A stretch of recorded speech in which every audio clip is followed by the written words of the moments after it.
Movie की शुरुआत में हम देखते हैं कि कैथरीन नाम की एक लड़की एक बच्चे को अपने पास बुला रही है, लेकिन वो बच्चा उसके पास आने से मना कर देता है। उस बच्चे का नाम है एडवर्ड और कैथरीन की बार-बार बुलाने पर वो गुस्सा हो जाता है और वो डरावना बन जाता है। तभी कैथरीन अपने हाथों में लगे चिप को दबा देती है और वो रियल वर्ल्ड में वापस आ जाती है। तब हमें पता चलता है कि कैथरीन एक साइकोथेरेपिस्ट है जो एक कंपनी में काम करती है। जो लोग कोमा में चले जाते हैं, कैथरीन उनके दिमाग को अपने दिमाग से कनेक्ट करके उन्हें कोमा से बाहर निकालने का काम करती है। जब कैथरीन एडवर्ड की दिमाग से वापस आ जाती है, तभी एडवर्ड के पापा आ जाते हैं और बोलते हैं कि उसका बेटा ठीक नहीं हो रहा है और वो उसे दूसरे हॉस्पिटल में ले जाना चाहता है।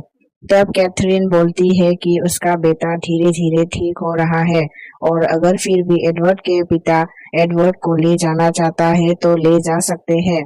फिर कैथरीन के स्टाफ एडवर्ड के पिता से थोड़ा और वक्त मांग लेता है और वो उन लोगों को 6 महीने का टाइम दे देता है।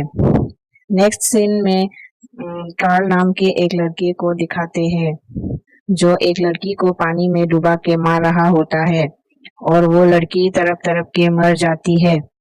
उसके मरने के बाद कार्ल भी अपने आप को टॉर्चर करता है। इसके बाद वो लड़की को नदी में फेंक देता है। अगले दिन नदी में पुलिस को लड़की की लाश मिलती है। इसमें से एक ऑफिसर का नाम पीटर होता है। पुलिस को वह गाड़ी के टायर के निशान भी मिलता है। अगले सीन में जूलिया नाम की एक लड़की को दिखाती है।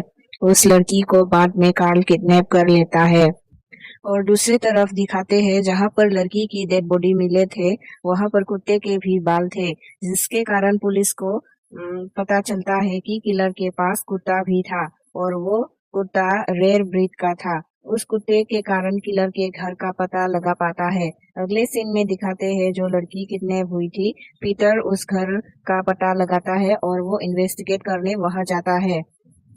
वहां से उसे पीटर का पता चलता है और वो उसे ढूंढने के लिए निकल पड़ता है। इधर कार्ल अपने घर में नहा रहा होता है और उसे अजीब सी दौरे पड़ने लगते हैं। समय पर मेडिसिन ना मिलने पर वो बेहोश हो जाता है।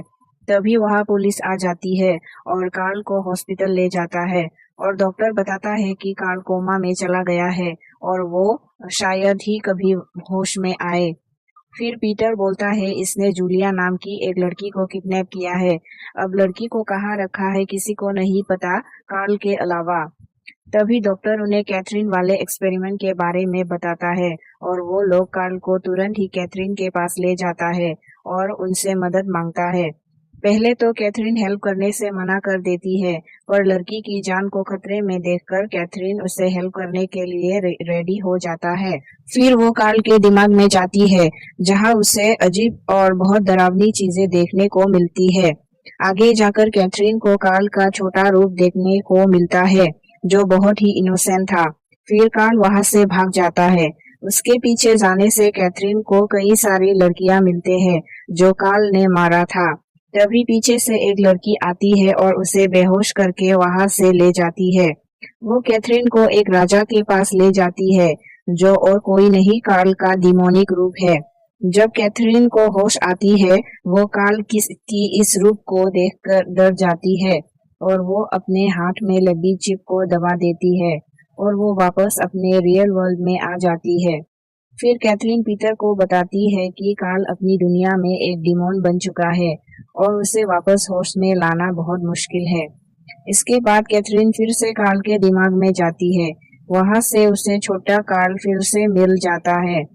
छोटा कार्ल कैथरीन को कुछ अपनी बचपन की यादें दिखाता है, जिसमें कार्ल का पिता उसे और उसकी माँ को बहुत टॉर्चर करता था और यही टॉर्चर सहते सहते कार्ल बड़ा होता है और इसी कारण वो बड़ा होकर एक साइको बन जाता है और अपने पापा की तरह लड़कियों को टॉर्चर करके मारता है। कैथरीन कार्ल को समझाने की बहुत कोशिश करता है, तभी कार्ल अपना कंट्रोल खो बैठता है और डिमोन बन जाता है और कैथरीन को अटैक करके कैथरीन के दिमाग पर कंट्रोल कर लेता है। वहाँ डॉक्टर को भी पता लगता है और कैथरीन को बाहर लाने के लिए कार्ल के दिमाग पर किसी और का जाना जरूरी है। तभी पीटर कैथरीन को बचाने के लिए कार्ल के दिमाग पर जाता है, जहां वो कैथरीन को अलग ही रूप में देखता है और उसे जगाने की कोशिश करता है, लेकिन कैथरीन को होश नहीं आती, वो तो कार्ल के कंट्रोल में थी। पर तभी वहां कार्ल आ जाते हैं और पीटर को पकड़कर बांध देता है और उसके पेट से इंटेस्टाइन निकाल देता है। पीटर कैथरीन को होश में लाने की कोशिश करता है और दर्द से चिल्लाने लगता है। पीटर को चिल्लाते देख कैथरीन होश में आती है और कार्ल के पीठ पर वार करके पीटर को चुरा लेती है। ये दोनों फिर दूसरी जगह पर पहुंचते हैं, जहां पर कार्ल का छोटा वर्जन होता है और कई सारे वाटर टैंक जैसे बॉक्स होता है, जहां टैंक के अंदर लड़कियों को रखा हुआ था। तभी पीटर बॉक्स के साइन को देखते हैं, जिससे उसने कार्ल के घर पर भी देखा था। ये किसी कंपनी का साइन होता है। वो समझ जाता है जूलिया को कहाँ रखा है, पर कैथरीन छोटे कार्ल का हेल्प करना चाहती थी, पर पीटर बहुत ज्यादा डर गया था, इसलिए वो कैथरीन को लेकर कार्ल के दिमाग से बाहर आ जाता है। दूसरी तरफ जूलिया के सेल में पानी भरना शुरू हो जाता है। वहां पीटर अपने टीम के जरिए उस कंपनी को कांटेक्ट करता है, जिसका साइन उसने कार्ल के दिमाग के वाटर टैंक में और कार्ल के घर में देखा था। कंपनी बताते हैं ऐसे टैंक वो ऑर्डर पे ही बनाते हैं। कंपनी से कांटेक्ट करने के बाद पीटर को वो एड्रेस मिल जाता है। पीटर वहां जूलिया को सर्च करता है, फिर वो अंडरग्राउंड रूम में जाता है, जहां जूलिया के सेल में पानी भरा होता है और वो पाइप के जरिए सांस ले रही होती है। पीटर सेल पर लोहे के रॉड से ग्लास पर वार करता है और वो जूलिया को बचाने में सफल हो जाता है। दूसरी तरफ दिखाते हैं कि कैथरीन वापस से अपने दिमाग के अंदर जाते हैं और कार्ल के चाइल्ड वर्जन की हेल्प करने की कोशिश करती है और वो अपने दिमाग में हेवन की तरह एक जगह बनाती है। तभी कार्ल का डिमोनिक वर्जन वहां आ जाता है। फिर कैथरीन और कार्ल के बीच में लड़ाई होते हैं। क्योंकि कार्ल कैथरीन के दिमाग में होता है, इसलिए कैथरीन उसे हरा देती है। फिर कैथरीन को समझ में आ जाता है कि दोनों छोटे कार्ल और बड़े कार्ल एक ही है, और वो देखती है कि छोटे कार्ल बहुत तड़प रहा है, इसलिए उसे हेवन की पानी में डुबा देता है और दोनों को मुक्ति दिला देते हैं और वो वापस अपनी दुनिया में आ जाती है और रोने लगती है क्योंकि वो कार्ल को नहीं बचा पाई। एंडिंग सीन में दिखाते हैं जो बच्चा स्टार्टिंग में दिखाया था, उसे कैथरीन अपने दिमाग में लाकर उसका ट्रीटमेंट करती है, क्योंकि उससे पॉजिटिव रिजल्ट की ज्यादा चांसेस है।